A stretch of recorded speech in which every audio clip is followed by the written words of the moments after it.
What in the wide world of sports is happening to the RV industry right now? That's a question we're going to try to dive into a little bit. Welcome, everybody. My name's Josh, RV Nerd. This is your monthly-ish RV industry update.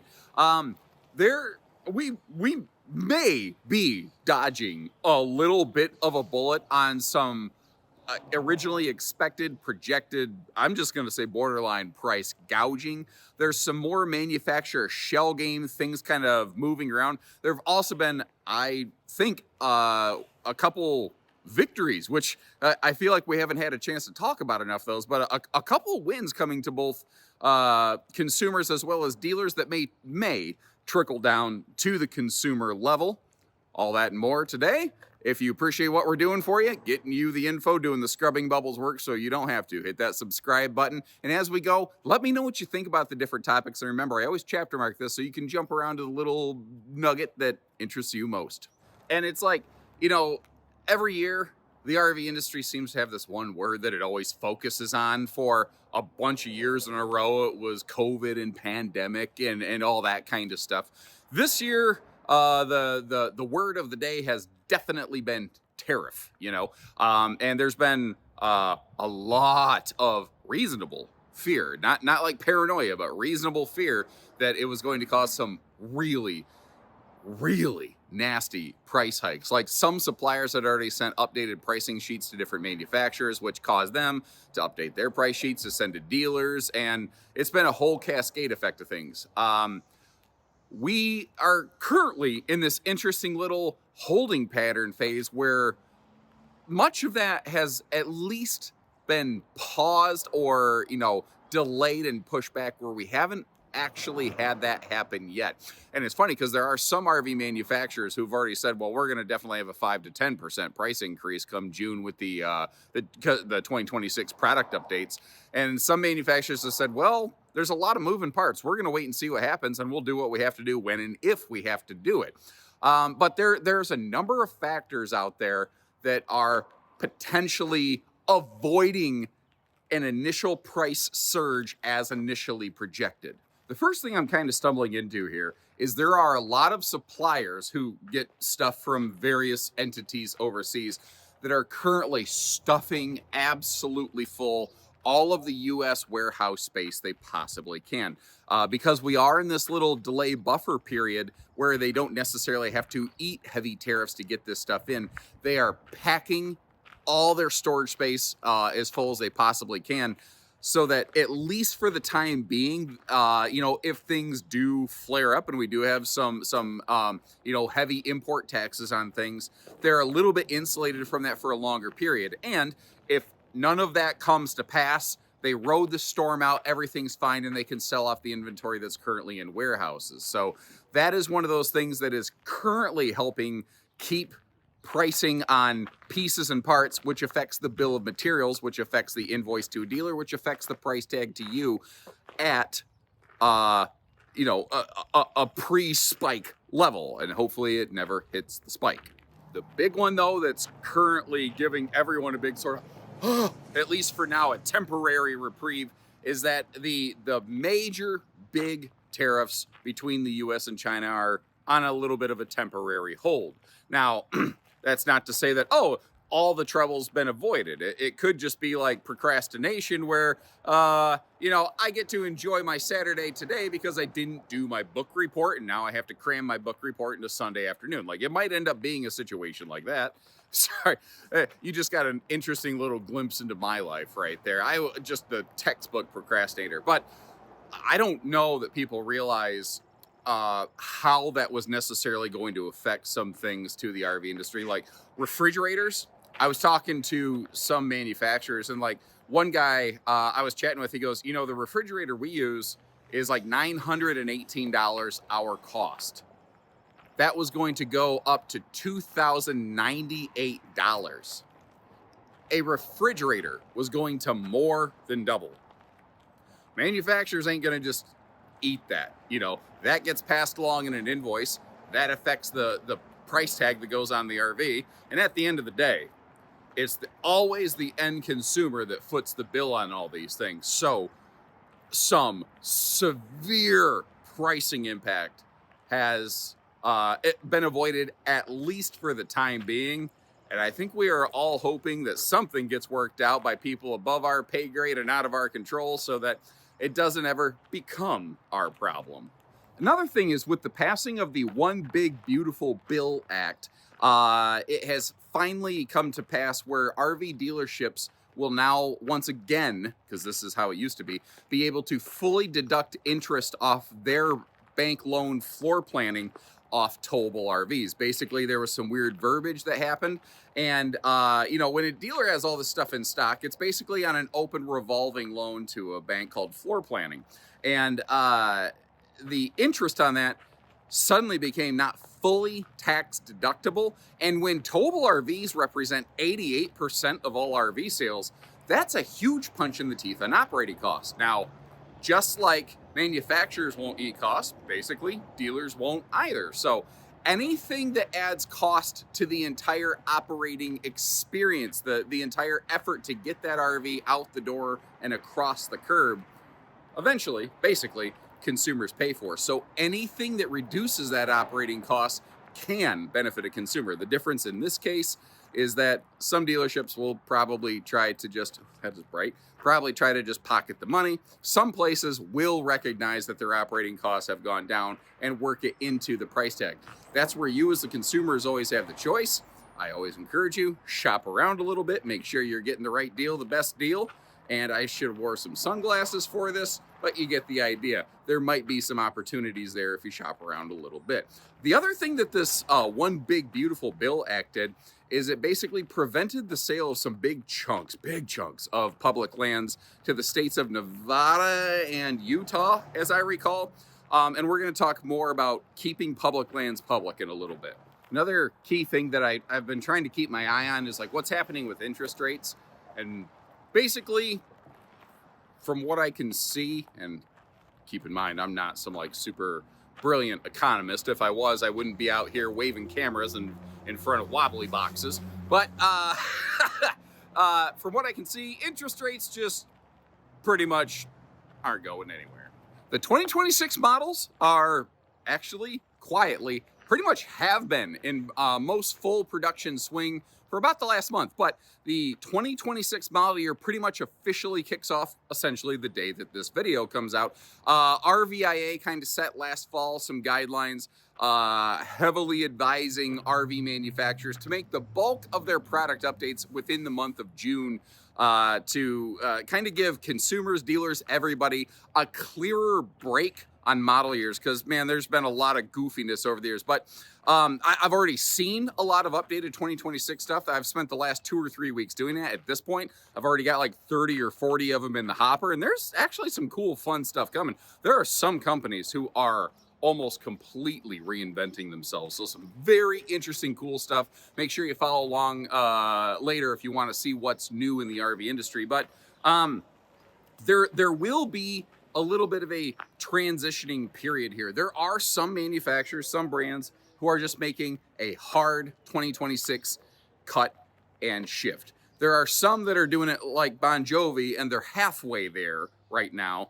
And basically those companies are like, their intention is to, get all the way there, obviously, but they maybe already have lots and lots of legacy parts in stock that they need to work through before all the final new stuff gets put in place.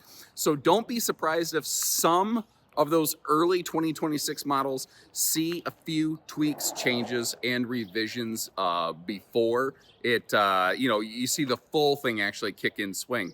But what about new floor plans? Well, I've already seen a handful of new stuff. What I've seen so far this time of year, manufacturers are really focusing on updating all of their previous existing models to include the new 2026 features. But I have seen a handful of new floor plans to kind of, my guess is, pique and spark some interest in the new 26 models. My theory though, because for the last couple years, it's always been around August, September, around the time of the RV manufacturers open house or the Hershey, Pennsylvania show. That's when a lot of manufacturers, they like to sandbag a whole bunch of new models to blast out then to really generate a bunch of buzz and interest and get people to the events.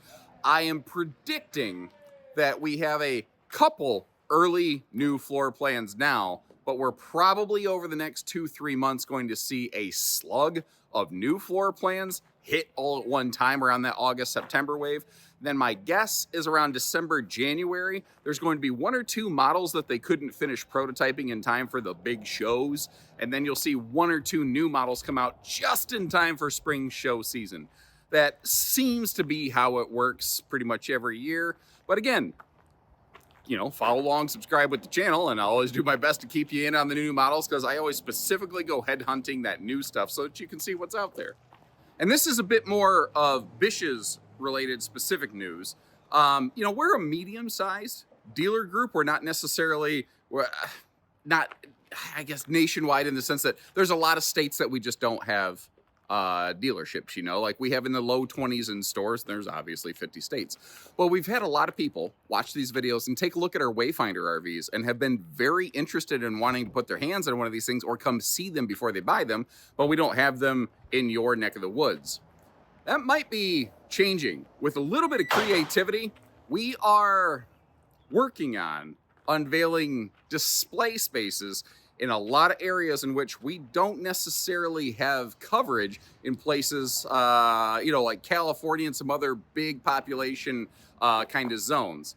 I'm not at liberty to discuss full details on that, so stay tuned. But if you were kind of looking for a Wayfinder RV and you're not near one of our stores, we might be solving that problem for you very soon. And something I think that's a little interesting and encouraging, we've heard about a lot of, you know, factory closings and homogenization and streamlining of the production process. We're going to hear a little bit more about more of that later in this video, actually. But an interesting thing, Earth Cruiser RV has recently announced that basically they're back, baby. They were a manufacturer of some really specialized, rugged, heavy-duty, off-grid stuff. Not the kind of thing I would normally have a chance to showcase on this channel. But they're coming back with a little bit of a different approach here. Essentially, what they're starting with for now is they're going to be releasing their like truck campers and camper shells to send out to like almost like a final assembly manufacturer to complete an adventure vehicle. In the meantime, they are also working on they're trying to build their what's called their Evado like off-road adventure vehicle thing. Then I guess evidently they have plans to release a towable RV lineup that just isn't too far along in development yet. But if you are looking for that really heavy duty off-grid survival zombie apocalypse specialist thing, they may be returning for service here for you. But on the flip side, speaking of streamlining and homogenizing production for efficiency reasons, Entegra Coach is going to see a little bit of a split. Entegra has been a Jayco subsidiary, and from what I understand, their Class C production will still happen through Jayco facilities. But it looks like their diesel production is going to move under the Tiffin group, effectively. You know, Tiffin is a very specialized diesel builder manufacturer. Their facility down in Alabama has at one point made over like 2,000 diesel vehicles a year, currently only making about 700. So they have a lot of bandwidth. So the Entegra diesel stuff is going to move into that facility down there. And it'll basically, what's kind of cool about this, it'll allow them to, you know, staff up, add jobs, and add a bunch of things to that local area. The thing that I would suspect, and I don't have confirmation of this, the thing that I would suspect that would happen is it will be very similar to Heartland being reassigned under the Jayco banner, where you're going to see a heavy level of similarity between the products, though in the meetings that I've been able to be a part of, when I've been in the room, the messaging that I've heard big time from the executives is we don't want to make 6 of the exact same thing. What we want is, yes, for production reasons, some of the cabinetry might be very similar, some of the floor plans might be similar, but they want each product to still have its own unique identity. My guess is, I don't think your Tiffin stuff and your Entegra stuff are going to be the same thing under 2 names. I think that you're going to see some similarities, which just makes sense when they roll down the same production line.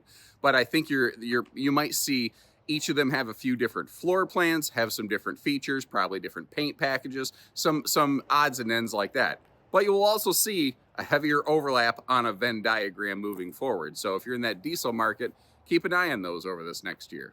An interesting thing I also stumbled into is that in the first quarter of the year, shipments, wholesale shipments from manufacturers to dealers, Canadian dealers, was up significantly, like over 23% versus last year, which I think caught a lot of people by surprise, given some of the sentiment there. But what I suspect is happening is that with the looming prospect of tariffs potentially blowing up price points and pricing people straight out of the market, especially with the dollar exchange that can sometimes be a little bit rough going for products going that direction, I think a lot of dealers were probably stocking up, to insulate themselves from that as long as they could, hoping again the storm would blow over in the meantime. It's a very smart business proposition, certainly. The thing that kind of occurred to me, though, is something to keep in mind if you're a Canadian client watching this, which quite a few of you are, I know. Those would be a big slug of 2025 models. So I have a sneaking suspicion that the 2026 updates are going to be a little slower to present themselves and navigate up into Canada until that big slug of Q1 inventory basically pushes its way through. Could be wrong on that, but makes sense to me. In one sense, it's good news, and in another sense, it's not so good news. The de minimis loophole was tightened. I guess I can say that for those of you who aren't familiar. The de minimis rule basically states that shipments under $800 coming in from a large variety of countries basically were exempt from taxes, tariffs, all the extra things that everyone's talking about every day now that we were forced to all become pseudo experts on very, very quickly. This is something that a lot of companies, including various suppliers to the RV industry, have used and borderline abused, being real, to help keep costs in check on things. And it's one of those things that whether you agree with it or not, it has helped keep the pricing of a lot of stuff that we use and enjoy or is built onto the RVs that we enjoy every day, a little more in check. But right about the time the US and China issued basically a political ceasefire on the import things for the time being again, the day after I think it was 54% tariff tax, something like that, was applied to things that would normally be exempt on the de minimis rule, I believe specifically coming in from China. Now, it's not the worst thing that's ever happened. It's not terrible in a sense, but it is one of those things where it does ding the cost of a lot of things. Where I think that could actually affect a lot of stuff are some of the pricing on things that maybe isn't necessarily RV related, but the little widgets and whiz bangs that we would get off like Amazon or at Walmart or Target or something like that. I wouldn't be surprised to see those prices start climbing. I recently got my hands on a copy of RVIA's travel intentions survey for this summer. And interestingly, despite various fears, trepidations, etc., whatever you want to call it, it looks like people are basically planning to travel almost exactly as much as last year, slightly less, but pretty much flat versus last year. The one that kind of caught my eye was RVers reported the intention of using the RV more. The millennials were the biggest reporting sector there, planning to use the RV more, with Gen Z pretty close behind. The interesting thing here, it kind of, if I didn't know any better, I'd almost say the feeling is sort of like there's a lot of people that bought during that COVID period who I think would like to trade up or trade out, but because of interest rates and because of trade-in values and 100 other things, they're kind of not.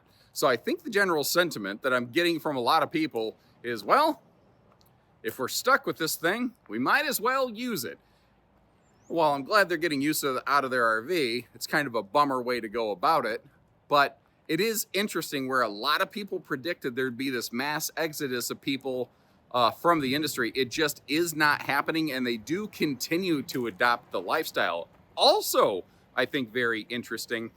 One of the growing sectors in this travel intention survey is former RV owners showing a growing interest in resuming the RV lifestyle. By the way, this is a really interesting super pinch that, like, one of our salespeople is getting an RV opened up here, and all of our power jump boxes are tied up in an absolute pinch. If you are at your campsite, we got a loud lawnmower over here, but if you're at your campsite and you're like, oh my God, the battery's dead, we can't get the slide closed. If you absolutely have to, you can hook some jumper cables up to that battery to close things. Now, you want to do that as little as possible. Some vehicles will do it just fine. Some vehicles, you could theoretically potentially damage the alternator, but in an extreme pinch, it might get you out of Dodge. Handy little pro tip we stumbled in here today. Oh yeah, one last thing on that travel intentions thing. Sorry, the jumper cable car hack squirrel got me distracted there. But the number of people reporting intending to use their RV for remote work and basically homeschooling while mobile living is continuing to increase. And this, I'm saying, are you hearing this, RV manufacturers? We need more models with more legit office solutions for both mobile working lifestyles and mobile education lifestyles for families. This is not going away. And circling back on something earlier, I guess I realized I don't have quite the notes on it that I thought I did, but we mentioned how the One Big Beautiful Act also included a, basically it created a caucus built with essentially the goal of keeping public lands public. There were, the first part of this is there were these two very large chunks, parcels of land that were potentially going to be sold from the government for public use, specifically to the states of Nevada and Utah. And they would have, used it in who knows what ways, whether it was, resource management, their own development for states or things like that. But the thing is, where I'm from, it's a lot of park camping. But I know there's a lot of areas in this country where it's a lot of boondock dispersed public lands camping. And those public lands are the backbone of the RV lifestyle for so many people. So anything that keeps those public lands public is kind of a win for like 40%, something like that, of RV users out there. There's been another pretty significant blow to CARB, the California Air Resources Board here, where basically 3 of the waivers that they had kind of put in place were essentially revoked. For those who aren't quite familiar with all the terminology there's the federal emission standards for vehicles, and then there's the California emission standards for vehicles. Any state can opt into one or the other, but they have to only do one or the other. They can't pick and choose. But there's been a lot of things that were under the California standards that are just falling apart, essentially. The third waiver that was repealed was effectively the, I guess you call it the, electrifying vehicles thing, or the EV push, if you will, where effectively by their standards, there were progressive emissions restrictions down to the point that vehicles essentially were required to be electrified and zero emissions by the year 2035. From what I understand, that's just gone now. And down to the tip of the cap section of the video, I stumbled into a story where a bunch of volunteers from Lippert all got together with the basically the local area food bank, and they collected something like over 100,000 food and sort of like hygiene items to help people out. And I've never said that any RV, any company, anything is without sin, but it feels like a lot of people really like to crap down Lippert's throat. And I'm not here to be an industry shield to defend them or anything, but I do like to be fair, and I do like to give credit where it's due. And that is a ton of stuff for people who really need it. And if we're being real with one another, no matter how you feel about them, that's probably more than you or I have done for that, segment of the community in need lately. So serious tip of the cap there. Also, the Rev Group. Rev Group is the owning body over like Lance and some things like that. And for the second year in a row, they've been recognized as being a military-friendly employer with a big focus on hiring, like former military and veterans, essentially. And interestingly, I'm actually recording this on Memorial Day. There's a little distinction I like to point out every now and then. I've found that people don't necessarily recognize this. The difference between Memorial Day and Veterans Day. Essentially, Memorial Day is to honor and recognize those who made the ultimate sacrifice and didn't come home so that we could enjoy our lifestyle, so that we could criticize our government. I mean, that's like one of the most ultimate freedoms. I don't think people realize that. I know I'm getting on a soapbox here real quick. Veterans Day is to recognize those who served and did come home. I also think it should be one of those things that also recognizes the families of those that served, because they make major sacrifices while their loved ones are away as well. I'm not saying you shouldn't appreciate a veteran on Memorial Day or vice versa, but I think it's really important to understand and recognize and appreciate the differences. So I'd be curious, any of these topics here, like what do you think the future of the industry is right now? Where do you think things are going? How are things going to look in 2 or 3 years? I'd be really kind of curious to know what you think. And if you appreciate what we're doing here, whether it's good news, bad news, it's just the news, putting it out there for you so that you are in the best, most educated position possible. Hit that subscribe button, because we're not going to be one of those places that preys on these like tariff fears to jack up our prices to take advantages of people. And there's plenty of other very good, very reputable dealerships that won't do that. But we want to do the best we can for our customers, whether you're buying from us or not. And if you appreciate that, join us on the next time around here, and I'll do my best to continue keeping you in the loop. So, take care, stay safe, have fun, and happy camping, everyone.